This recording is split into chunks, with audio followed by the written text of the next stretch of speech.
حضرت معاذ بن جبل رضی اللہ تعالیٰ عنہ فرماتے ہیں حضور نے ہم سے 10 باتوں کا عہد لیا۔ پہلی وہی چیز کہ اللہ کے ساتھ کسی کو شریک نہ ٹھہرانا، اگرچہ تجھے جلا دیا جائے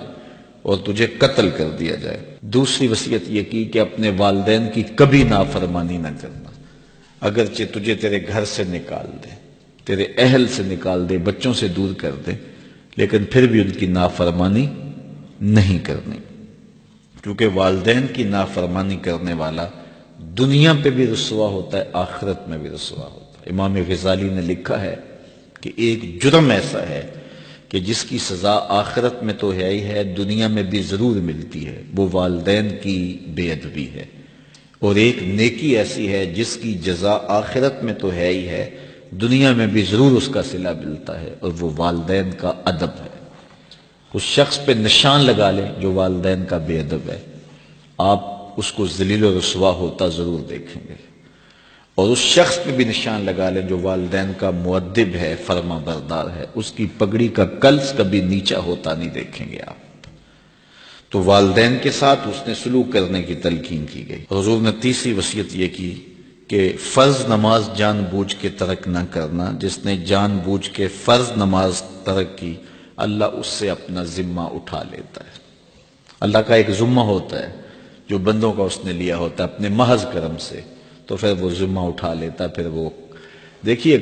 اللہ ذمہ اٹھا لے تو پھر وہ سوائے ذلیل ہونے کے اور کیا اس کا مقصود ہوگا، تو ذلت ہی ذلت اس کا مقدر ہوگا۔ اللہ اکبر۔ آج ہم کہتے ہیں پوری دنیا کے اوپر کہ مسلمان کیوں ذلیل اور کیوں رسوا ہو رہے ہیں، 5-7% مسلمان جو ہے وہ نمازی ہیں، تو پھر جب یہ حالات ہوں گے تو پھر اللہ اپنا ذمہ اٹھا لے گا۔ جب وہ اپنا ذمہ اٹھا لے گا تو پھر ہمیں جو مرضی توڑے، جو مرضی مارے، پھر اس کا ذمہ اٹھ گیا تو وہ ذمہ ہم سے اٹھا لیتا ہے اگر ہم اس کے حضور سجدہ ریزیاں نہیں کرتے۔ اور یہ بھی حضور نے وصیت کی کہ کبھی شراب نہیں پینی، اس لیے کہ ہر بے حیائی کی جڑ ہے، اور فرمایا معصیت سے، گناہ سے بچنا،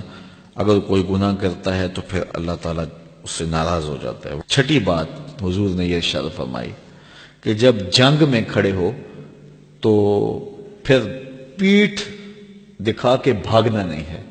اگرچہ لوگ کٹ کٹ کے گر رہے ہو تو میں صلی اللہ العافیہ، اللہ سے عافیت مانگو، یعنی اللہ سے مانگو عافیت، بیماری نہ مانگو، آزمائش نہ مانگو، مشکل نہ مانگو، لڑائی نہ مانگو، جنگ نہ مانگو،